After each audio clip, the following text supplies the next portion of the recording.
डुमरी के विधायक जयराम महतो ने विधानसभा सत्र के दूसरे दिन जो है डुमरी के साथ ही प्रवासी मजदूरों और सबसे महत्वपूर्ण सीजीएल के विषय पर अपनी बात रखी। उन्होंने कहा कि सीजीएल में जिस तरह से कथित तौर पर धांधली की बात आई है, जिसके विरोध में सैकड़ों लाखों की संख्या में जो छात्र हैं वो आंदोलन करने के लिए तैयार हैं और यूं कहें सड़क पर वो आंदोलन भी कर रहे हैं। लिहाजा उनकी बातों को सुना जाना चाहिए। वो हमारे ही राज्य के बच्चे हैं, लिहाजा उनकी समस्याओं का निदान होना चाहिए। तो जाहिर-सी बात है, कहीं न कहीं छात्र राजनीति से निकल कर सामने आने वाले जयराम महतो छात्रों की बात को सबसे प्रमुखता से रखना चाहते हैं।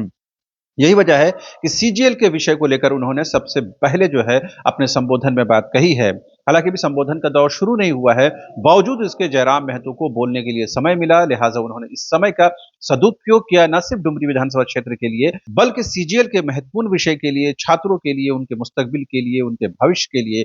तो आप भी सुनिए जयराम महतो ने विधानसभा सत्र के दौरान जब इन बातों को कहा, तो सत्ता पक्ष की क्या कुछ प्रतिक्रिया रही।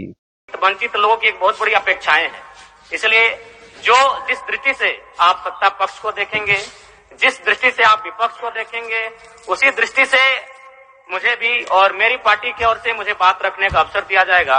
मैं आपसे ये मांग करता हूं, क्योंकि आज जो हमें बात को रखने का अवसर दिया गया है, ये बधाई है। मैं आपको पुनः बधाई देने के साथ साथ बस मैं ये कहना चाहूंगा, चूंकि मैं एक छात्र के नाते इस विधानसभा में आया हूं, छात्र की गलियों से, छात्र आंदोलन से मैं पहचान बनाकर आया हूं, और मैं आपके माध्यम से सरकार तक ये संदेश देना चाहूंगा। अभी सीजीएल के मामले को लेकर झारखंड के लाखों अभ्यर्थी सड़कों पर हैं। आप सदन से बाहर एक बार उनसे मिलें, वो आपके ही बच्चे हैं, इस राज्य के बच्चे हैं, और आप उनको संतुष्ट करें। आप उनसे मिलें, उनसे बातचीत करें और इस समस्या का निदान करने का प्रयास करें। और चूंकि मैं एक विधानसभा से भी आता हूं, तो मैं आपको अपने विधानसभा के संदर्भ में ये कहना चाहूंगा, मेरा विधानसभा जो कि परासनाथ की तराइयों में आता है, वहां जो लोगों की समस्याएं हैं वो मूलतः शिक्षा और प्रवास को लेकर हैं। अतः आपसे हमारी मांग होगी कि वहां शैक्षणिक हब में हमारी विधानसभा को तब्दील किया जाए, और साथ ही जो प्रवास की समस्या है, मैं इसलिए इस विषय को कहूंगा, मैं थोड़ा समय लेकर, कि आज देखिए इस सदन की बात करें तो कहीं ना कहीं हम लोग एक परिवार हैं, और परिवार के नाते आज इस सदन में बैठे हैं। लेकिन मैं जिस विधानसभा क्षेत्र से आता हूं, उसके आसपास के विधानसभा क्षेत्रों की एक घटना है। अभी कैमरून में 45 मजदूर फंसे हैं। तो मैं सदन बधाई के बीच में आपका ध्यान आकृष्ट करना चाहूंगा, ये गंभीर विषय है, और वे रोते रोते टेलीफोन किए हुए थे कि उनको पानी की केवल पानी पीकर वो कई दिनों से अपना दिनचर्या को काट रहे हैं।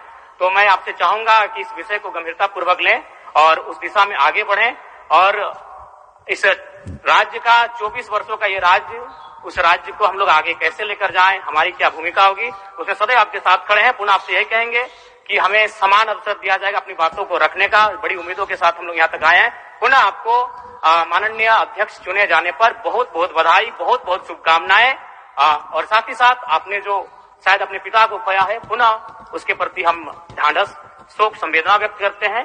धन्यवाद। जोहार। झारखंड के तमाम शहीदों को नमन, वंदन। जय झारखंड, जोहार झारखंड।